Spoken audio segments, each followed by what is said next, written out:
I was in my car, and I just got back from the store, and one of the ESNDC outreach worker, she's our Spanish outreach. She spotted me. She knocked on my window door. I came out, and then she explained to me that they're having a free paint going on, and that they're having the lead window replacement if I'm interested in it. But my mom came out, and my mom asked what she was talking about. And I explained to my mom what she was talking about. And then my mom said that we're just renter, so we can't, paint our house or get our window fixed because we are renters. So while me and my mom was communicating and her communicating, she noticed that I speak English and Hmong. So she said to me that they're looking for a Hmong translator, outreach worker. And she noted down my phone number and my name. The next day, Dawn called me. She gave my number to her boss, Dawn. She called me, and then it took me 4 hours to call her back because I wasn't sure if I'm fit and I'm right for this job. I mean, I don't have a high school degree. I have a high school degree, I meant, but I don't have a high degree level of education to be working in a place like this. So I was still thinking, like, I don't want to embarrass myself by calling her back. So it took me 4 hours until I decided to notice that whenever my neighbors need my help, if a English speaking person knock on their door, they will run to my house and, come help us. We don't know what they're talking about, and I'll translate. And it's something I do every day of my life, translating to my parents, my sister and brother at school, and everything. So I thought that I'll give it a try. Then I called her back, and we set up an appointment, and I saw her the next day. But we had a conversation for 30 minutes, and she hired me right away, because this is something I do on a basic everyday at home thing. I help my parents, I help my neighbors, and I'm just so used to it. So that's how I got involved. Before I started working with ESNDC, I wasn't really out there involved because I was scared of the community. I was afraid for my kids to be influenced out there. But whenever they have neighborhood cleanup day, I would support. Whenever they have social event, I would come out there and just talk to people, just mingle around and know people. But when I started working at ESNDC, me outreaching to the community, I learned so much more things that I never learned before. For example, I thought my life was worse. I thought my family and me, we were the poorest person ever. But when I'm outreaching to the people in the community, I found out that many families were worse than ours. And it makes me feel like I want to help, I want to make a difference. I want to change that. And before I start working in ESNDC, many people want to get involved with ESNDC, many Hmong people, I should say. But then they come, but then they don't know what they're saying. So they leave with nothing. They leave with nothing. But now that the residents know that they have a Hmong employee, they walk into our door the second day that I started working and wanted me to help them fill out the lead window replacement application. And I did that, and it made me feel great.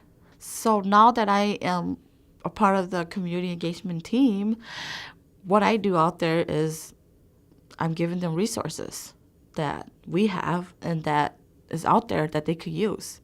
The Jimmy Carter Roseland Project Week, the Habitat for Humanity said that if it wasn't for our community engagement outreach employees, then they were never, done the project here at the St. Paul. They could have done it somewhere, but they choose the east side of St. Paul because of our outreach to the community. They decided to do it here. So we have 6 resident leadership. We call them leadership right now. That are gonna be. We're gonna work hard with them, and we're gonna do a project with them. They're having training in Kentucky next week. And when they come back, this group of leaders, we're gonna be working close with them. We have a $2,000 grant that we'll be working on a project with them. It could be anything, just a project that would make a difference in the East Side. A news story, to create a news story. It make a lot of difference because, one, the Hmong community wants to know all these resources that's out here for them. The Hmong community wants to get help with their housing condition. They want to know their neighbors, but they are afraid. They are scared because they don't know what they're saying. They don't know what they're speaking. They don't know what's fake or what's out there.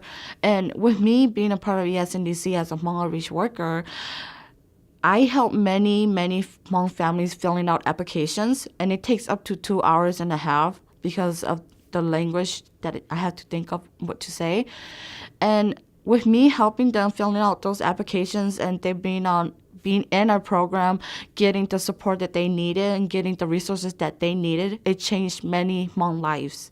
It changes their lives. It changes the way they think of organizations. It changes the way they think of their neighbors, their community, and, it just changes a lot of ways.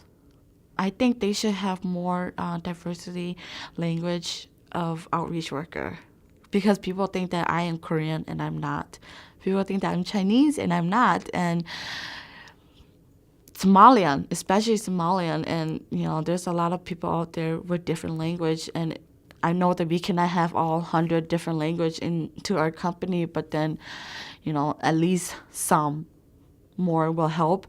But the most important thing is I think I would like more funding into our leadership development part, because we don't have enough money to, enough grant to support the leaders, enough to train the leaders, and for ESNDC to be better, I think we should have more fundings for the leadership development part. This family, the Hmong family, they moved up here a year ago. They just bought a house, but the house is in really bad condition. They came into ESNDC like 6 months ago, but I wasn't working there that time.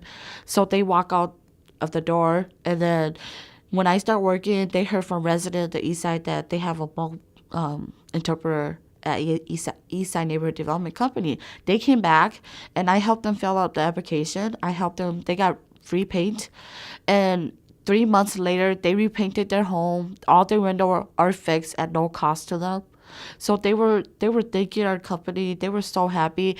They volunteer. They help out at our events whenever we have anything going on. They will come out and just help out. They were so happy.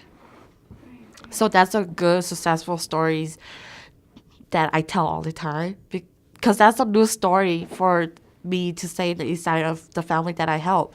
They got everything for free, and the windows, the paint, and they were so grateful that they were like thanking all of us that they came and support us on our event. They help us they volunteer and help us serve food and clean up, and it was great. I think that my ability to lead a group has changed ever since I started working at ESNDC, because I didn't know what a leader was. I didn't know how to lead a group. But now I'm working with a group of 6 residents that Dawn put me in charge of, because she thinks that this could be something that I could learn, something that I would know more. And this group, what I've been telling them is how to communicate, speaking with confidence, which I think I should need, and outreaching to their community, be a leader of their block. You could say that. Be a leader of their block. Get to know everyone. So as I work closely with this leader group, I have developed leadership myself too.